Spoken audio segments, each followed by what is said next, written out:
I stumbled upon my wife's secret messages to her ex one ordinary afternoon, and the words that jumped out. "I'm waiting for his inheritance, then I'm yours," hit me like a freight train, shattering the life I thought we had. Let me share a bit about myself. I'm Mark, a 42-year-old financial advisor working from a home office in our quiet suburban neighborhood. I met Claire 9 years ago at a charity event for local schools.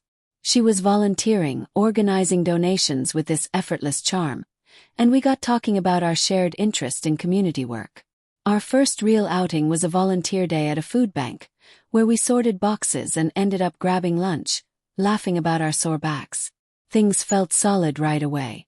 We married after 2 years, in a small garden ceremony with close friends toasting our future. For most of our time together, life was steady and fulfilling.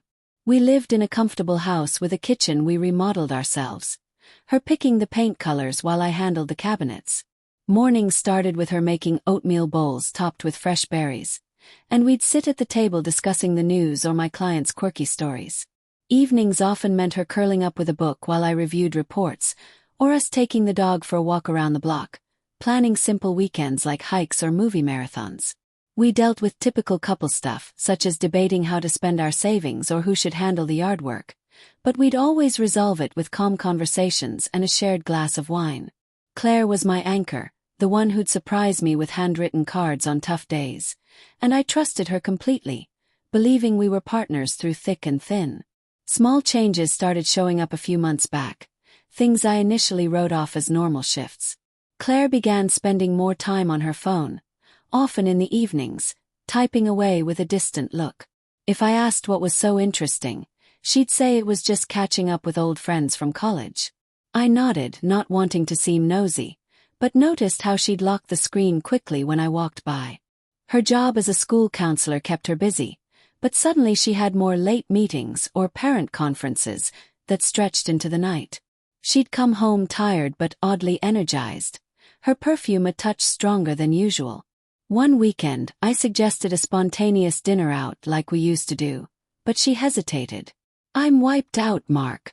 "Rain check," she said, settling into the couch with her laptop instead. In my thoughts, I wondered if work stress was getting to her, maybe even burnout, but when I offered to help or suggested she take a day off, she'd smile and say she was fine. Another time, she mentioned her ex, Tom, casually over breakfast, something about seeing his post on social media. "He's doing well," she added, her voice neutral, but her eyes lingered on her coffee mug a second too long. I felt a twinge of unease, remembering they'd dated briefly before me, but pushed it aside, telling myself old connections pop up sometimes. These moments built a quiet tension, making our home feel a little less warm, though I convinced myself it was temporary. The discovery happened on a day off when Claire was at the gym. I needed her laptop for a quick email check since mine was updating, and it was open on the counter. A message notification popped up from an app one didn't recognize. Curiosity got the better of me. I clicked, and there it was, a chain of texts with Tom. My hands went cold as I scrolled. Flirty at first, then intimate, planning meetups disguised as coffee catch-ups. But the one that stopped my heart.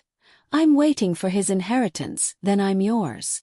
She'd sent it weeks ago, referring to my elderly father's estate, something we'd discussed privately as a safety net for our future.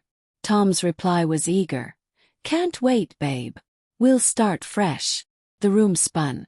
She was using me, planning to leave once the money came through. Shock turned my stomach, betrayal flooding every vein. I sat there, rereading, feeling the weight of our years together crumble. How long had this been her plan? The dog whined at my feet, sensing something wrong, but I couldn't move. When she walked in an hour later, sweaty from her workout, I was still at the table, laptop open. "Hey, hon, what's for lunch?" she asked cheerfully, then saw my face. "Mark, you okay?" I turned the screen toward her. "Explain this." Her expression shifted from confusion to horror as she read. "Oh God, Mark, She slumped into a chair, covering her face. "It's not what it looks like." "Not what it looks like," I echoed, voice rising despite my effort to stay calm. "You're waiting for my dad's money so you can run off with Tom?" Tears streamed down her cheeks. I was frustrated. We've been in a rut, and Tom reached out. It started as venting, but it escalated. I didn't mean it. I love you. Love. The word stung. You planned this. Secret meetings, lies about work. How many times? She admitted a handful, emotional at first, then physical. I felt trapped, like our life was predictable. Tom promised excitement. Predictable. We'd built stability together. Anger surged. Trapped? With me providing while you plot behind my back. We argued for hours, her begging forgiveness, me pacing, the pain raw and unrelenting. Please, we can fix this, she whispered. But the trust was obliterated. Her words a knife twist. I didn't lash out dramatically. Instead, I asked her to leave that night, staying with her sister while I processed. The next days blurred into legal calls and packing her things. My dad, thankfully still healthy, heard the story and supported me fully.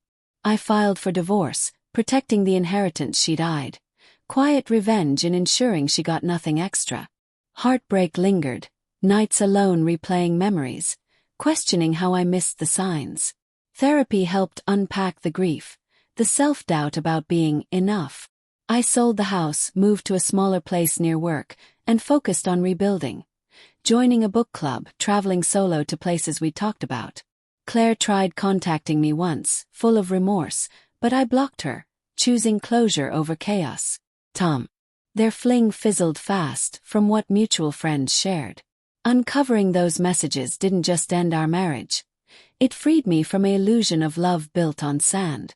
When betrayal hides in plain sight, facing it head-on might shatter you, but it also opens the door to a life that's truly yours, uncompromised and real.